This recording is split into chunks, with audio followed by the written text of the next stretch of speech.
At ibinaba po doon yung ating team for this year. Ang team po natin ay Enforce. So, tinuro po doon ang tatlong bahagi ng Enforce na kailangan nating ma-enforce. Una, yung enforce His purpose. Pangalawa, enforce His plan. At yung pangatlo ay enforce His power. So, ngayon pong umaga, I will be sharing about enforce His purpose. Yan. So, ito po ay isa sa bahagi ng pinag-aralan namin doon na sinare po sa amin ni Pastor Ray. So, some of the part po nitong aking isi-share ay mga itinuro po ni Pastor Ray. So, let us open our Bible in Acts chapter 8, verses 1 to 4. Sige po, tayo po nga po tayong ulit bilang paggalang sa salita ng Panginoon. Let us open our Bible in Acts chapter 8 verses 1 to 4. Ang sabi po dito, on that day, a great persecution broke out against the church in Jerusalem, and all except apostles were scattered throughout Judea and Samaria. Godly men buried Stephen and mourned deeply for him. But Saul began to destroy the church. Going from house to house, he dragged off both men and women and put them in prison. Those who had been scattered preached the word wherever they go. Sabay-sabay nga po tayo sa verse 4. Those who had been scattered preached the word wherever they went. Amen. Makakaupo po tayong muli. Ayan. Praise God. So, sabi nga, we have to pray, panalangin daw natin na to enhance God's purpose on earth. Ito daw po yung ating mga laman ng prayer. Ma-enhance or ma-enforce yung purpose ng Panginoon dito sa lupa.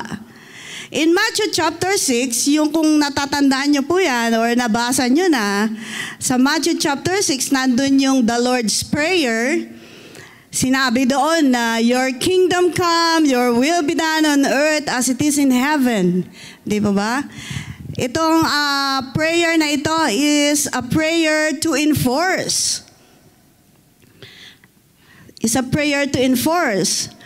So, tayo po ba sa ating mga sarili napapag-pray ba natin or nasasabi ba natin sa ating mga prayer na, Lord, let your will be done in my life. Yan. Nasasabi ba natin yon? Lord, let your will be done in my life. So, whenever we pray, yung mga ganyan pong mga kataga sa Panginoon, it's a prayer of partnership sa Lord. Hinihingi natin, yung i-enforce tayo ng Panginoon. So God Himself is an enforcer. Enforcer. Sabihin nga natin, enforcer. God is enforcer. Sabihin natin, God is enforcer. Yan. Si Lord, bilang enforcer, ginagawa niya yung nais niya o yung purpose niya. Walang makakapigil sa ating Panginoon. Ganun po siya. Katulad po ng sinabi ni Job sa Job chapter 42 verse 2, ang sabi niya doon, I know that you can do all things and that no purpose of yours can be hindered. Sabi ni Job doon, di ba, sa dami ng mga naranasan ni Job, nasabi niya sa Panginoon, Lord, sabi niya, kaya mong gawin ang lahat ng bagay at walang makakapigil sa mga plano mo.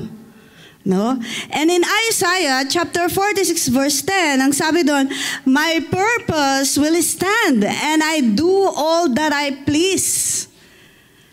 Ang plano ng Panginoon, ang purpose ng Panginoon ay mananatili at walang pwedeng makahinder ng mga purpose niya. Si Lord bilang enforcer, ay kahit na ayaw natin, kahit na minsan marami tayong mga excuses, si Lord, yung plano niya ay isa sa katuparan niya pa rin. Yung purpose niya ay isa sa katuparan niya pa rin. Example, si Jonah, no? Kilala ba natin si Jonah? Yan, si Jonah, parang ilan lang ang nakakilala kay Jonah. So si Jonah, no, ayaw niya pumunta sa Nineveh. 'Di ba? Ayaw niya sumunod sa purpose ni Lord na mag-mission doon. So anong ginawa ng Panginoon? Hinayaan niya, inalaw niya si Jonah na makain ng malaking isda. At pagkatapos, nung nandun na siya sa loob ng tiyan ng isda, doon niya na-realize, no? Yung mission niya. Doon siya na-born again. Doon niya lalong nakilala ang Panginoon.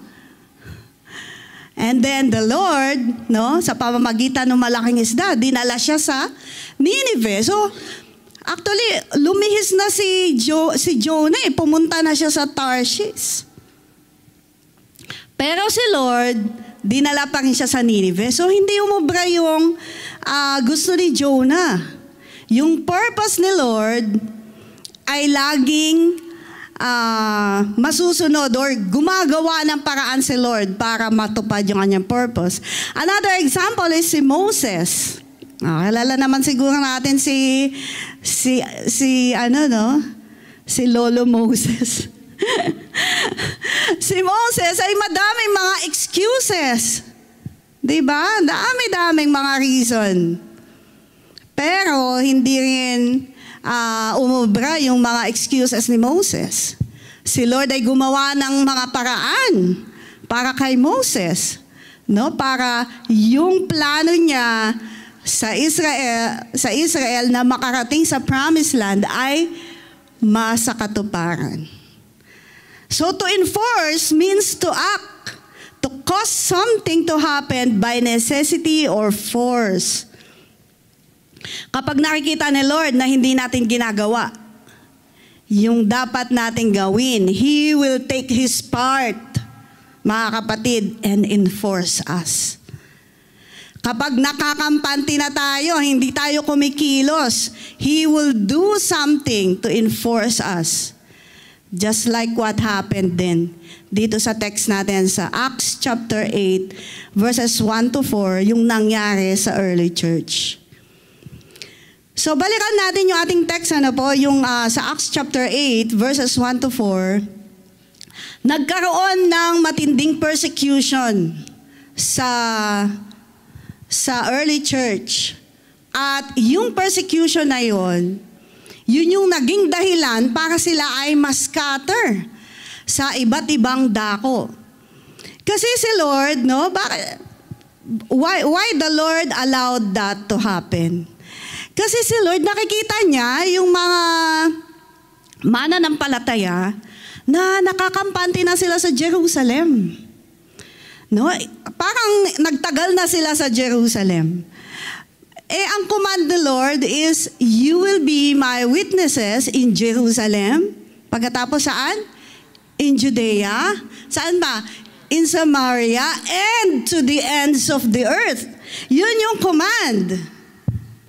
Kaso nakikita ni Lord na nakakampante na sila sa Jerusalem at hindi na sila lumilipat pa o hindi na sila nagko-cross ng town or 'di ba? Hindi pa natutupad yung sinabi ng Panginoon. So the scattering of the church is often misunderstood. Akala nila ito ay chaos, akala nila ito ay disruption. Akala nila yung nangyayari sa kanila ay pangit, no? Or something na para pahirapan ang church. No, actually, hindi po. So, minsan mga kapatid, merong mga nangyayari sa ating mga buhay na akala natin na hindi maganda. Akala natin ito ay problem. Akala natin ito ay something na out of, di ba? Wala sa plano, mga ganon. Pero ang totoo, mga kapatid, God has something behind sa mga nangyayaring yun. At kung tayo ay totoong nagmamahal sa Panginoon, taas nga po natin kamay, nagmamahal ba tayo sa Panginoon? Those who love the Lord, raise yung, ayan. Ang sabi ng Bible, yung mga nagmamahal sa Panginoon, ang lahat daw ng bagay ay naglalakip-lakip para sa ikabubuti. No? All things work together for good to all them who love God. Kahit na minsan nakala natin hindi ito maganda na pangyayari, but there is something behind that. No? The church is not a building. Hindi ito yung building. Hindi ito yung place where we gather. But the church is a living, breathing movement of the followers of Jesus Christ, fueled by the command of Christ and the power of the Holy Spirit. So mga kapatid, kung ang church ay hindi yung building, kundi tayo yung church. Ang sabi niya dito, living, breathing movement. Ibig sabihin mga kapatid, yung church ay kailangang moving. Hindi siya dapat stagnant. Ang church ay kailangan buhay, may ginagawa. Hindi siya dapat natutulog, hindi dapat patay, but a living, breathing movement. So kailangan tayo bilang mga church ay hindi tayo dapat stagnant, but tayo mismo sa sarili natin, as a church, as individual, tayo dapat ay moving. Hindi tayo dapat stagnant Christian, but a moving Christian. So, from the Greek word, sabi nga, a church, from the Greek word koinonia, ibig sabihin ay gathering, means to gather. Pero dito po sa Acts chapter 8, sa text natin, makikita natin that a church is not just a gathering, it is also scattering. Hindi lang tayo basta nag-gather, mga kapatid. Pagkatapos nating nag-gather, wala na. Kundi we gather after nating mag-gather, right? After nga natin ngayong magsama-sama, mag-i-scatter na tayo eh. Pupunta na tayo sa kanya-kanyang bahay. Kinabukasan, pupunta na tayo sa kanya-kanyang workplaces.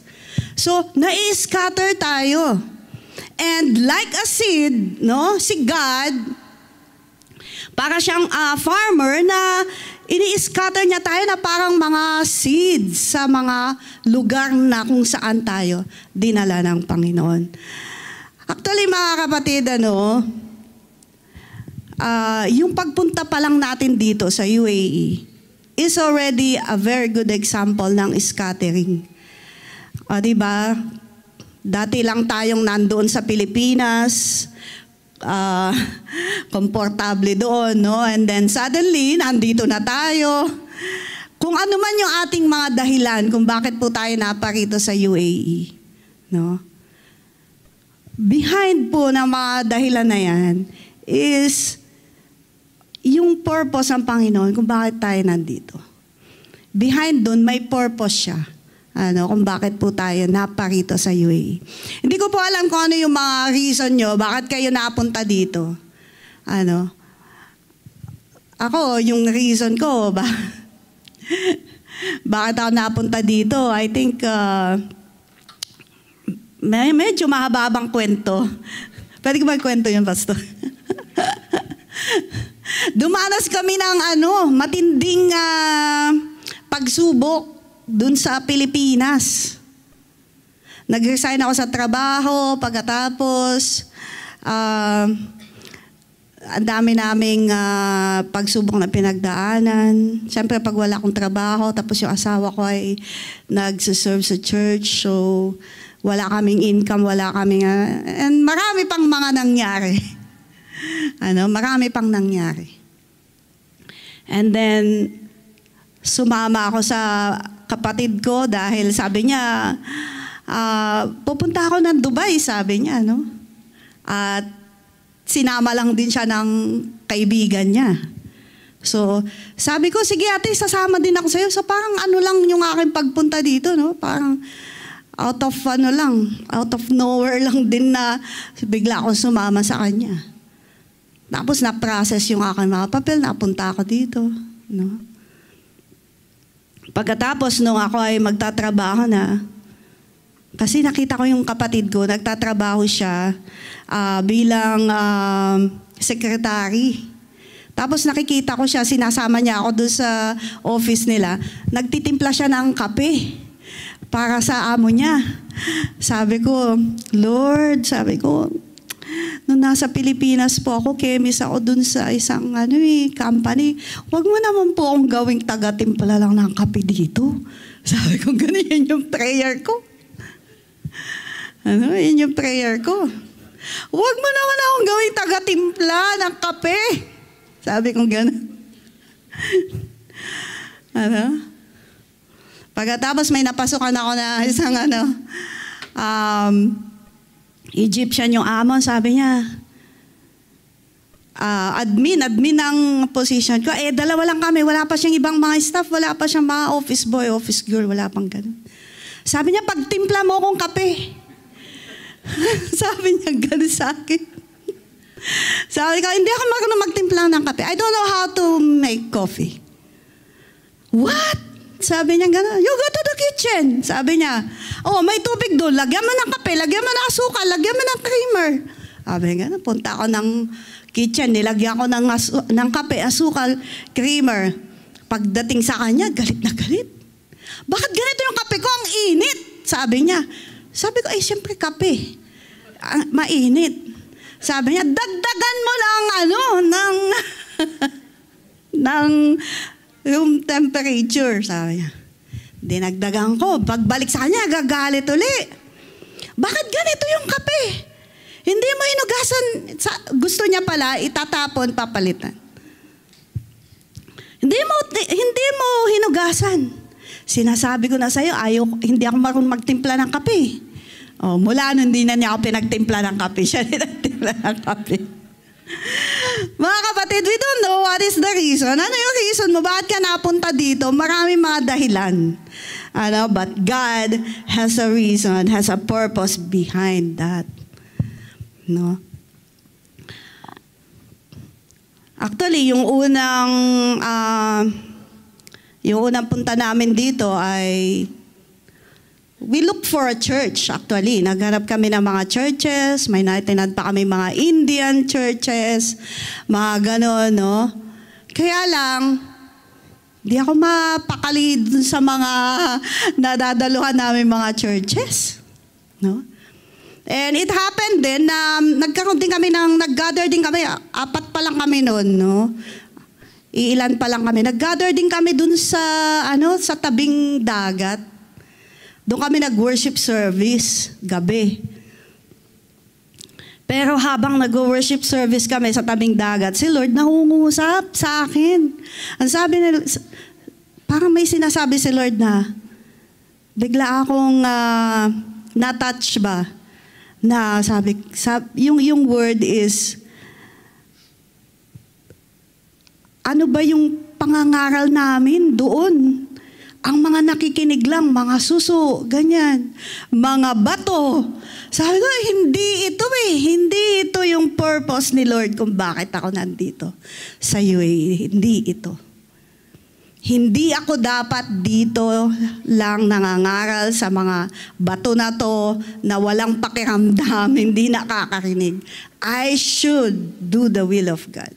No, kailangan kong gawin yung purpose ng Panginoon kung bakit ako nandito. It's the same with you, mga kapatid. Para tayong mga seed na in-scatter ni Lord dito sa UAE at alam ko na meron siyang purpose kung bakit kanya dinala dito, kung bakit ka nagtatrabaho dyan, kung bakit mo kasama yung mga katrabaho mo na yan. Amen? Sabihin mo nga sa katabi mo, you are a seed in this place, in UAE. Ayan. Sakang seed na in-scatter ni Lord Huwag mo sabihin wala kang purpose. Alam nyo, minsan sinasabi natin, hindi ako marunong magsalita. Yan yung sinasabi natin, di ba? Pero alam nyo ba, kahit nga yung kabo-born again lang, kasi save lang ngayon, marunong mag-share ng kabutihan ng Panginoon. Nung ano yung ginawa ng Panginoon. Napaka-simple. Ano yung ginawa ng Lord sa iyong buhay? Ganun ka-simple na isi-share natin yung kabutihan ng Panginoon. So what did the scattering of the church in Acts chapter 8 accomplish? Ano yung na-accomplish? Ano po? And how did it affect or contribute to the purpose of God for the church to reach the world?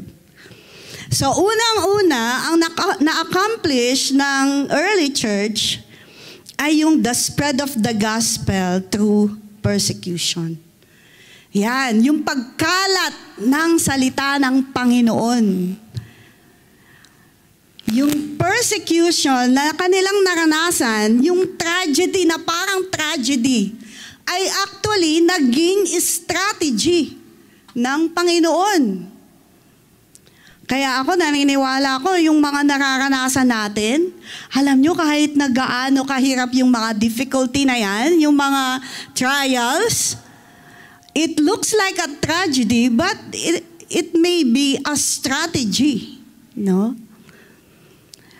Kahit yung halimbawa, ang karanasan mo ay nagkasakit, ganyan, or ano ba, mga problema nating nararanasan, nakulong ka, o nawalan ka ng trabaho, kung ano-ano, no? Still, mga kapatid, behind po ng mga nararanasan natin, there is God's strategy. Paano natin ito may share? Paano natin mapapakita, no, yung kabutihan ng Panginoon na gumagawa sa ating mga buhay? So yung nangyari sa atin, although sometimes masakit man, ganito, may pain doon, or what, minsan, no? But, mga kapatid, merong something si Lord na pwede niyang gamitin yon na strategy, paano natin ito ma-share. Or maybe meron tayong same experience, no, sa ibang tao, tapos ikaw napagtagumpayan mo yung the same na trial na yon sa iyong buhay, tapos nagtagumpay ka, the same, pwede mo siyang i-share sa kanya para siya ma-encourage at hanapin din ang Panginoon. So the Lord allowed a wave of persecution that scattered the believers. What seemed like disaster was actually God's strategic hand moving His church outward. Actually, it was a force, sabi nga, force dispersion, na puwersa sila na ma-scatter, na puwersa sila na pumunta sa mga iba-ibang lugar. So yung persecution pushed the believer beyond Jerusalem, spreading them to Judea and Samaria. Ayan. So na-push sila, no? So, naranasan ba natin sa ating mga buhay na parang si Lord, kahit ayaw natin ay pinupush tayo ni Lord na gawin yung isang bagay na yun? No? Minsan ayaw natin. But the Lord is pushing us. No? Gumagawa siya ng paraan para gawin natin yung bagay na yun. Naalala ko yung mga tinawag na magpastor, no? Pagka-interviewin mo yung mga pastor, subukan niyang tanongin sila, ginusto mo ba yan, magpastor? Ang sasabihin sa'yo, ayokong magpastor. Lahat sasabihin nila, ayaw nilang magpastor. Walang nagpastor na nagsabi na talagang gustong-gusto niya yun, no? Lahat ng sasabihin, ayoko nga ito eh. No? Ayaw nila. But then, the Lord, no? Si Lord yung gumagawa ng mga paraan, si Lord yung hanggang sa makita na lang nila yung sarili nila, nandun na sila sa daan na yun, no? Sa linya na yun. And then, nagpastor na. Sometimes napupush tayo. The Lord push us. No? So, yung nangyari sa early church, it was a forced dispersion. Yung persecution ang nag-push sa mga believers beyond Jerusalem. Gusto kong basahin yung sa Acts chapter 2, verses 41. Sabi dito, those who accepted his message were baptized, and about 3,000 were added to their number that day. So, nung magkakasama sila, at nangangaral sila Peter, sila John, ganyan. So marami po yung nadadagdag sa kanilang bilang. So yun nga sa verse 41 ng chapter 2 ng Acts, 3,000 ang na-add sa kanilang bilang. Sa Acts chapter 4 verse 4, but many who heard the message believed, so the number of men who believed grew at about 5,000. So may nadagdag ulit na 5,000. So imagine 8,000 believers. Ito lahat 8,000 believers na scatter. No? Ganong katindi yung scattering na nangyari sa kanila. 8 to 10,000 believers were scattered. Para matupad yung purpose ng Panginoon that the gospel will be preached not just in Jerusalem, but in Judea, in Samaria, and to the ends of the earth.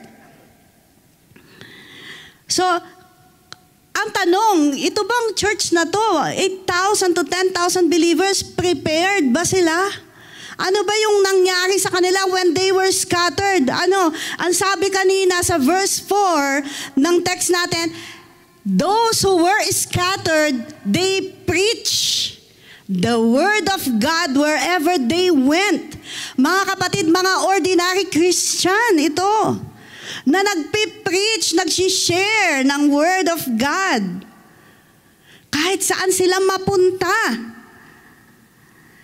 So, anong nangyari? Anong preparation ang ginawa nila? Sa Acts chapter 2, verse 42, makikita natin doon, they devoted themselves to the apostles' teaching, to fellowship, to the breaking of bread, and to prayer.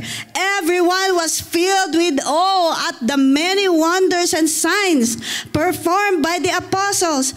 Mga kapatid, bago pa nangyari yung scattering, yung church, itong mga believers na to, devoted na sila na nakikinig, nag-aaral ng mga teachings ng mga apostles. Lagi silang nag-gather together, prayer, babad na babad sila, mga kapatid.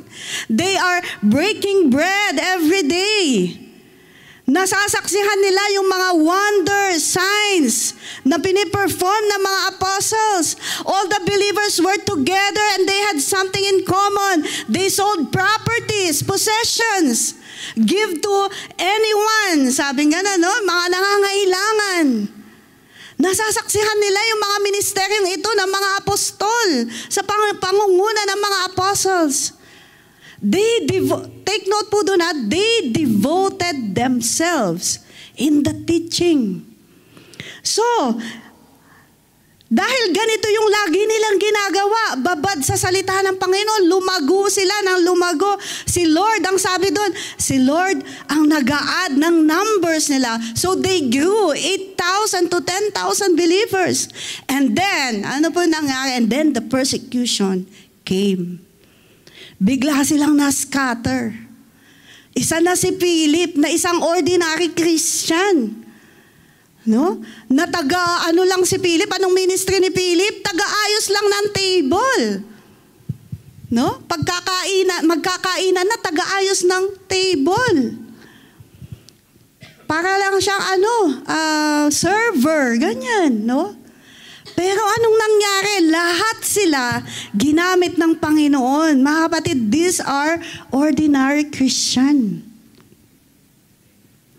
Kung ikaw bilang manampalataya, seryoso ka, devoted ka sa pag-aaral mo ng salita ng Panginoon, siniseryoso mo yung mga discipleship training mo. Hindi imposibleng gamitin ka ng Panginoon sa lugar mo. Kung saan ka. Hindi ka kailangan matakot.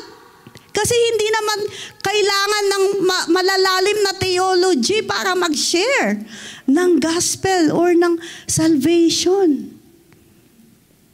Hindi kailangan ng malalalim ng mga theology. Alam mo kapatid, kung ikaw ay babad sa salita ng Panginoon, babad sa panalangin, seryoso kang sumusunod sa mga salita ng Panginoon, lagi mo nararanasan ang banal na Espiritu. I think yung mga katrabaho mo, mararamdaman nila yan, mararanasan nila yan.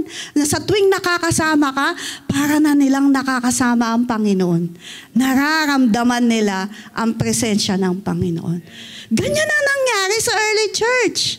That's why even ordinary Christian, naging useful. At ang sabi dito, wherever they went, they preached the gospel. So, I believe na tayo ay isa sa mga na-scattered dito. So, ano ang trabaho ng mga na-scatter? Ang trabaho ng mga na-scatter is that wherever they went, they preached the gospel. Ito yung trabaho mo. Sabi mo sa katabi mo, ito yung trabaho mo. Ito yung trabaho natin. Ayan, para mas maganda. Ito yung trabaho natin. To preach the word wherever we go. May dala-dala tayong salita. Yun yung ating ipipreach. Yun yung ating ipipreach. The persecution, yung persecution initiated by by Saul. Saul pa siya noon, no? By Saul and others. It forced Christian, no? Yung persecution na pinapangunahan ni Saul, no? Napuwersa yung mga Christian na umalis sa Jerusalem. And instead of silencing them, yung persecution na yun, sa halip na sila ay manahimik, lalo pa nga silang na-mobilize. Lalo pa silang na-mobilize. So, mga kapatid, yung persecution, yung mga trials, difficulties, actually, alam nyo mga kapatid, iyan ay nakakapagpatapang actually sa ating maabuhay. Hindi ito para tayo ay i-silence, kundi it mobilize us actually. Actually, ako, naranasan ko yan na ma-persecute. So, nung nag-undergo ako ng ganyang persecution sa family ko, sa halip na tumigil ako sa aking pananampalataya, lalo pa nga akong tumatapang na harapin yun. Lalo pa akong napupush na magpatuloy. No? And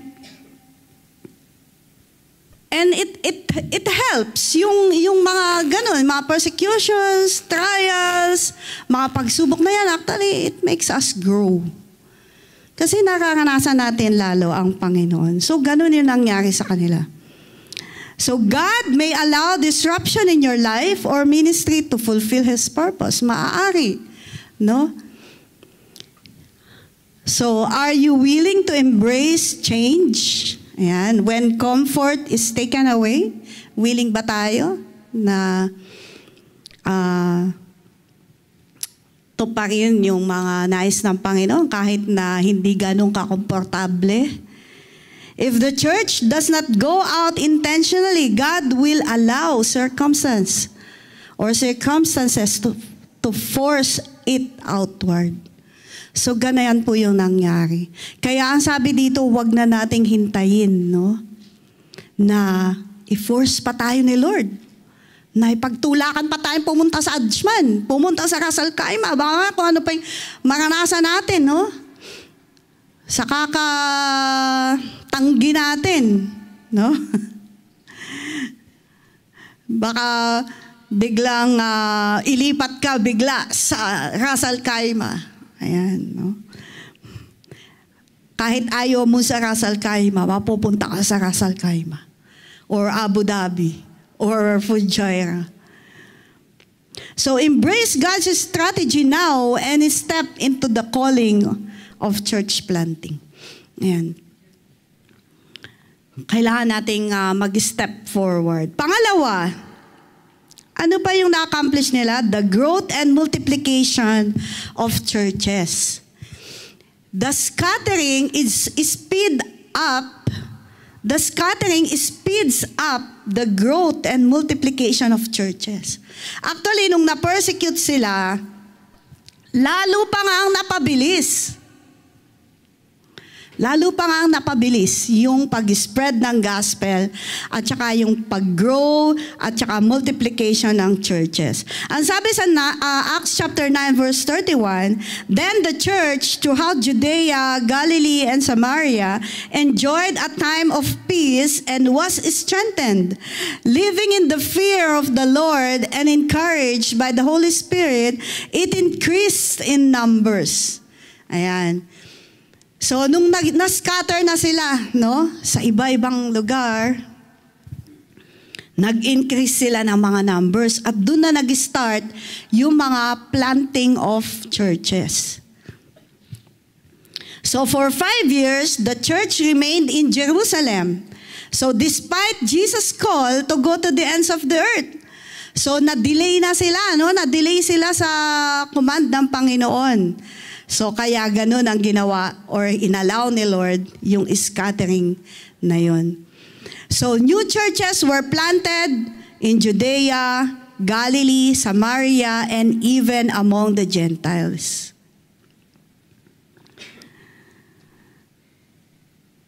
Sabi dito, yung scattering po mga kapatid ay normal activity ng church. And yun nga, biruin nyo kung ilan tayo dito.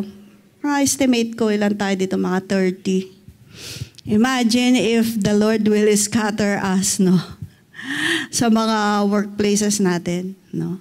And gagamitin tayo ni Lord. Magpagamit tayo sa Lord, no? Gamitin tayo ni Lord. Hindi imposible na maabot yung planting ng churches. Yung goal natin sa MM33.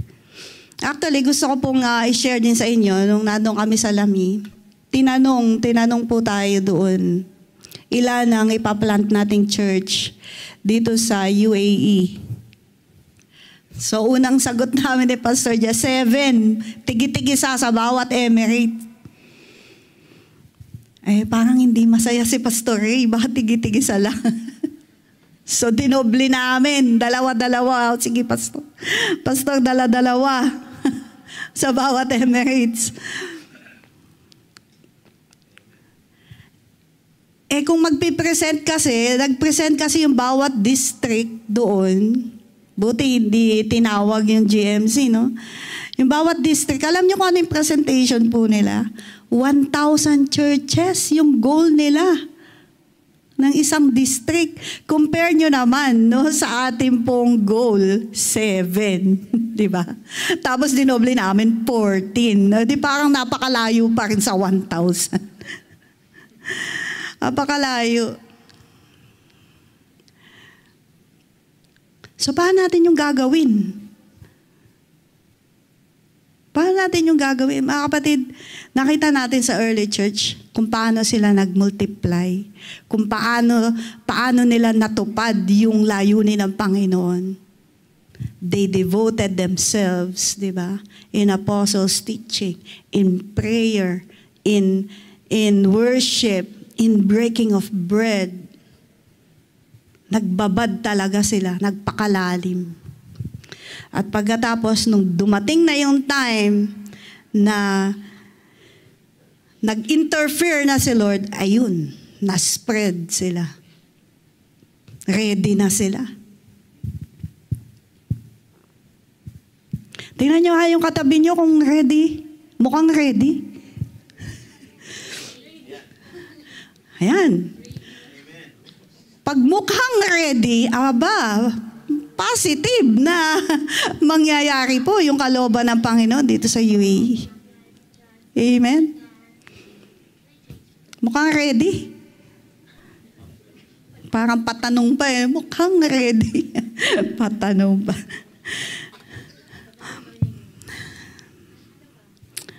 So yan, the scattered church is not a story of defeat but one of divine strategy. God's plan is bigger than our comfort zone, our timelines, or our expectation. We are part of God's plan. Ay, ang sarap nun, di ba? Yung maging parte tayo sa plano ng Diyos, sa purpose ng Panginoon. See yourself as a seed being sown by God, where He plants you bear fruit that multiply. Go boldly where God leads. Preach the word.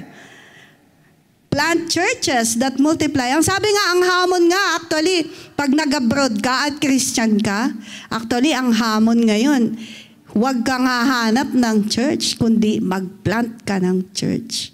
Yan po yung hamon ngayon sa mga OFWs na Christian. No? Number 3, so malapit na po ako. Number 3 na na-accomplish nila ay yung fulfillment of Jesus. Verse 8, so Jesus commanded the disciples to be His witnesses in Jerusalem, Judea, Samaria, and to the ends of the earth. So yung persecution na nangyari, unintentionally po yun, no? But it fulfilled the Jesus' command to spread the gospel beyond their immediate context. So hindi nila akalain na ganun pala ang mangyayari. Fulfillment ng command ng Panginoon. So ang church ay naging cross-cultural. No? Na-reach nila yung Judea, Samaria. Si Philip nag-ministry sa Samaria. So it is a direct result ng scattering. Na-break yung cultural, yung barrier. No? Kasi yung Samaria, di ba, hindi sila pwedeng makihalubilo sa Jew, ganyan. So, nung nangyari yon, naabot yung Samaria, di ba, na-share ng gospel ang Samaria. So, na-open, no? Na-break yung cultural and ethnic barriers. So the gospel reached Samaritans, demonstrating that salvation was for all people, not just for the Jewish community. Ngayon, dahil tayo po ay nandito sa UAE, ito pong plano ng Panginoon, itong command ng Panginoon, ay patuloy na matutupad ng dahil sa iyo, ng dahil sa akin. No? Reaching different nationalities, nations, diba? And fulfilling God's command. Diba ang sarap nun, mga kapatid, yung maging part tayo sa purpose na ito ng Panginoon. May bahagi ka, kapatid, may gamit ka sa kingdom ng Panginoon. And last, ito po yung natupad, mission. Gusto kong basahin itong Acts chapter 11, 19 to 26. Ang sabi niya, now those who had been scattered by the persecution that broke out when Stephen was killed traveled as far as Phoenicia, Cyprus, and Antioch, spreading the word only among Jews. And some of them, however, men from Cyprus and Cyrene, went to Antioch and began to speak to Greeks also, telling them the good news about the Lord Jesus. So yun, kumalat na, no? Yung mission, yung spreading of the gospel sa Phoenicia, sa Cyprus, sa Antioch, yan, na-spread ang gospel. And then the Lord's hand was with them, and a great number of people believed and turned to the Lord. Maraming kumikilala sa Panginoon. News of this reached the church in Jerusalem, and they sent Barnabas and to Antioch. Ayan, kumalat yung balita na karating sa Jerusalem. Pinadala nila si si Barnabas pala. Diba? Kumalat na kumalat yung balita. Kaya pinadala ngayon si Barnabas pumunta sa Antioch. So when he arrived, when he arrived and saw what the grace of God had done, he was glad and encouraged them all to remain true to the Lord with all hearts. So yun, nag-ministry si Barnabas. Tinuruan niya yung mga kumikilala sa Panginoon na maging true sa Lord, no? So he was a good man. Si Barnabas po yung tinutukoy. Full of the Holy Spirit and faith. And a great number of people were brought to the Lord. Imagine po yun. Kung tayo mga ministers ng Panginoon, full of the Spirit and faith, ang sabi doon, a great number of people were brought to the Lord. Maraming kikilala. Maraming kumilala. And then Barnabas went to Tarsus to look for Saul. Hinanap niya yung persecutor ng mga churches. Si Saul. Na born again na. And when he found him, he brought him to Antioch. Dinala ni Barnabas. Si Barnabas pala ang nag-akay kay Paul, no, sa Antioch.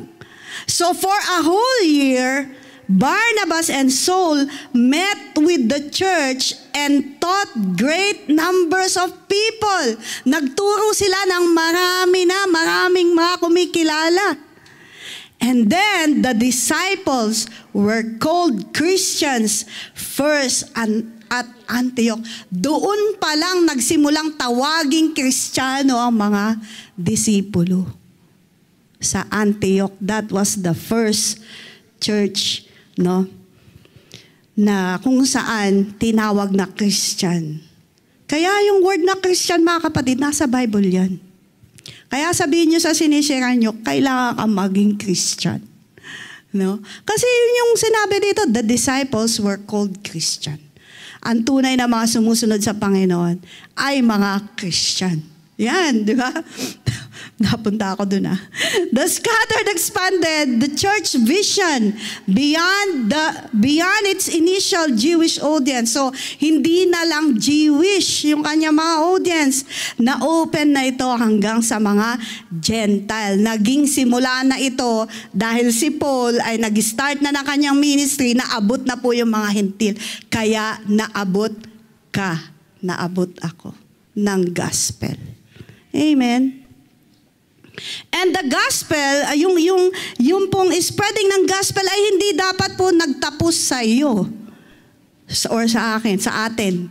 That gospel na pinreach ni Paul ay kailangan magpatuloy na isi-share natin sa iba.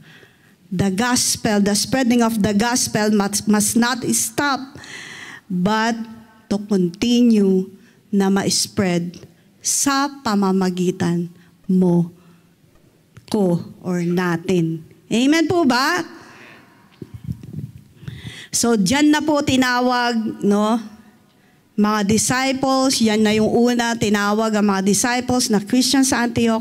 Dyan na nagsimula ang mission, nagpatuloy, hanggang sa panahon po natin at hanggang sa muling pagparito ng Panginoon.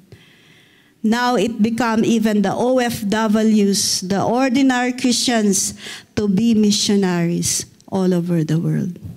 Amen.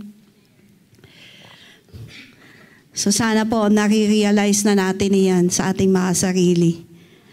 Na tayo po ay part ng scattering. Bahagi pa rin po tayo ng scattering na nangyari, no, ng early church. And we are to spread the gospel hanggang sa panahon po natin, hanggang sa dumating ang Panginoon. So, lesson learned from the scattered church. Dito na po ako mag-end. Number 1. The scattering illustrates how God uses what seems to be a negative event to accomplish His divine purpose. Yan. No? Yung mga mukhang negative event sa ating buhay, mga kapatid, ay minsan ay ginagamit ng Panginoon to accomplish His divine purpose. So, ang persecution noon sa kanila, naging catalyst pa nga ito, no, for growth. No? Naging simula pa ito ng paglago. Pangalawa, difficulty, trials, persecution is an opportunity to grow, to be strong, and to be fruitful, mga kapatid. Kaya yung mga trials natin, persecution, actually, those are something to praise God for. Amen? Mga bagay na pinagpapasalamat natin sa Panginoon. Because they are opportunities to grow, to make us strong, and be fruitful. In fact, in-empower. Na-empower pa nga sila nung sila ay i-persecute. No? Na-empower sila to expand the church globally. Number 3, those who had been scattered preached the word wherever they went. We are to preach the word wherever we go, mga kapatid. Number 4, take the opportunity to learn and be equipped while we are together. Take na natin yung opportunity. Habang nandyan pa, kasama pa natin ang pastor. No? Mamaya, magsi-60 na yan. Uwi na lang, mag-retire na.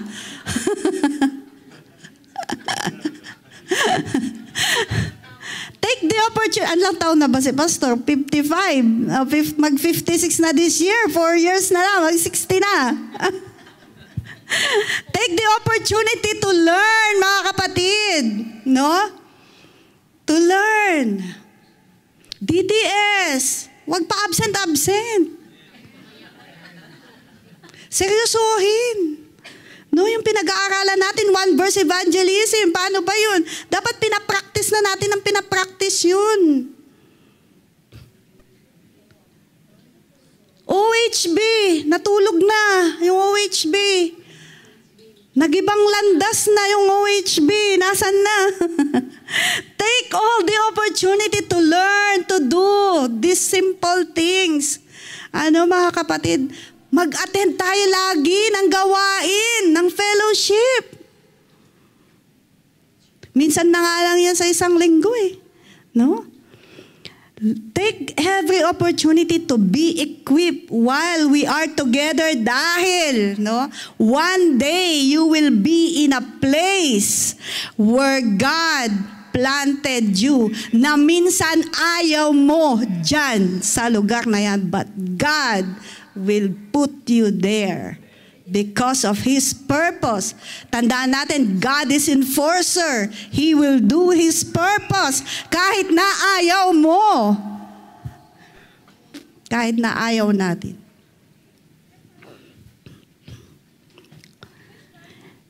And you must be fruitful doon sa place na yun. Number 5, God scatters because He wants result. Mga kapatid, ang Lord, alam nyo, naghahanap na sa atin ng resulta. Alam nyo ba yung clock natin ng MM33, nasa 3rd year na tayo, naghahanap na si Lord na resulta dyan. Kailangan na nating magsimula. God wants result. God's purpose will always prevail. Be a God's seed in your place and multiply. Si Lord, hindi siya after si Lord dun sa marami na tayong natutunan, naabot, or nagtapos ka ng ganito, or kung ano-ano, no? But God always look for result. And number 6, God enforce us. Don't stop God's plan. God can make a better version of you. Amen? Mga kapatid, mayroong mas magandang kayang gawin na version ni Lord sa iyong buhay. Hindi ka lang basta simple, but God can make a better version of you if we will just allow the Lord. So God enforced us like Jonah, Moses, the early church, and us. God can use us. Youth, mga youth, i-donate nyo na yung mga buhay ninyo sa Panginoon. No, yung the rest of your lives, donate it to the Lord. Huwag nyo na hayaang dumating pa kayo ng 55 at doon ka palang magsusurrender at magpapagamit sa Lord. While you're still young, donate your life to God. Amen. Alam niyo ako, nag-start ako ng mula nung tinawag ako ng Panginoon, I was only 17 years old nung ako ay ma-born again. Pagkatapos, nagtuloy-tuloy ako, nag-undergo ako mga discipleship. So, mula 17 years old, tuloy-tuloy ko na ibinigay sa Lord yung pagpapagamit ng aking buhay. At yung buhay na yon na kabataan, yan yung best na paglilingkod na pwede may bigay kasi nasa kalakasan ka talaga ng paglilingkod. At darating din pala talaga, no, na sa ayaw at sa gusto mo, dadating ka sa edad na medyo humihina na, no? Alam nyo, nung nandun kami sa Lami, nakita namin dun yung mga pastor natin na matatanda na. At may mga sakit, yung iba nakatungkod, yung iba stroke, yung iba, alam nyo mga kapatid, and the Lord is calling youth, actually, youth, to give your life to God and serve. Serve with all your might. With all your might. Kasi darating ka din talaga sa edad na sayaw at sa gusto mo, abot kang 55, 56, 60. Mahina na, madaming nararamdaman. Lumalabo mata. Ako nga dati hindi nagsasalamin, ngayon nagsasalamin na para makapagturo. Dati linaw ng mata ko. Alam nyo, mga kapatid, give, lalo yung mga kabataan, give your life, the rest of your life, to the Lord and be in force. Be useful. You can be a witness you can be a witness kahit sa lugar na ganitong difficult place. Walang mahirap sa Panginoon. Amen?